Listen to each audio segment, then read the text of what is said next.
দীর্ঘ 7 বছর পরে বাচ্চা, তাও আবার প্রথম বাচ্চাটি অ্যাবর্শন হয়ে গেল।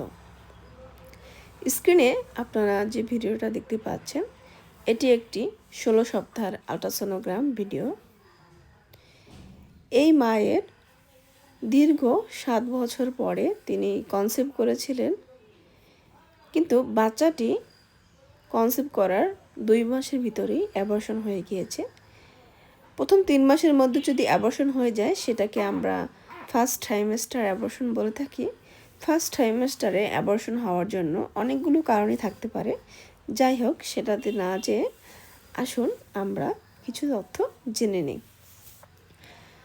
তো প্রথম বাচ্চা অ্যাবর্শন হয়ে যাওয়ার পর এখন এই মা আবার কনসিভ করেছেন এবং তার বাচ্চাটির বয়স কিন্তু 16 সপ্তাহ, অর্থাৎ 4 মাস কিন্তু হয়ে গিয়েছে।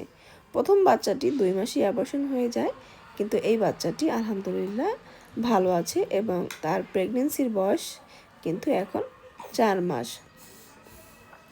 অনেকের মনে একটি প্রশ্ন আসে যে প্রথম বাচ্চা যদি অ্যাবর্শন হয়ে যায় তাহলে কি সে আবার কনসিভ করবে কিনা। এমনকি এই মায়ের ভিতরেও কিন্তু একটি ভয় ছিল যে তার যে প্রথম বাচ্চা অ্যাবর্শন হয়ে গিয়েছে, এখন সে কি আর কনসিভ করবে কিনা। তো এই মাও কিন্তু সেই ভয়টা পেয়েছিলেন। কিন্তু দেখুন, মাত্র 6 মাসের ভিতরে সে আবার কনসিভ করতে সক্ষম হয়েছে এবং তার পেটের বাচ্চাটি কিন্তু সম্পূর্ণ ভালো আছে।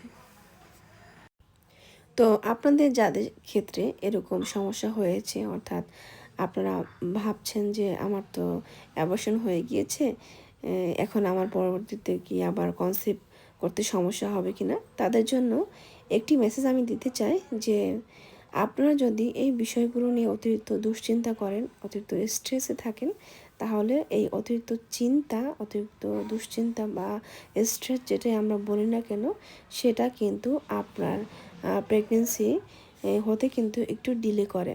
তাই অতিরিক্ত দুশ্চিন্তা না করে সব কিছু সৃষ্টিকর্তার উপর ছেড়ে দিন। তিনি আপনার সময় মতো সব কিছু ব্যবস্থা করে দেবেন।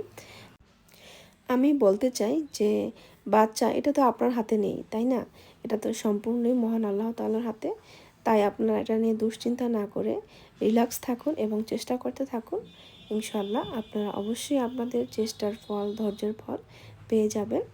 আশা করি আমার এই ভিডিওটা দিয়ে আপনাদের অল্প কিছু হলেও উপকার হয়েছে। সবাইকে ধন্যবাদ। সবাই ভালো থাকবেন।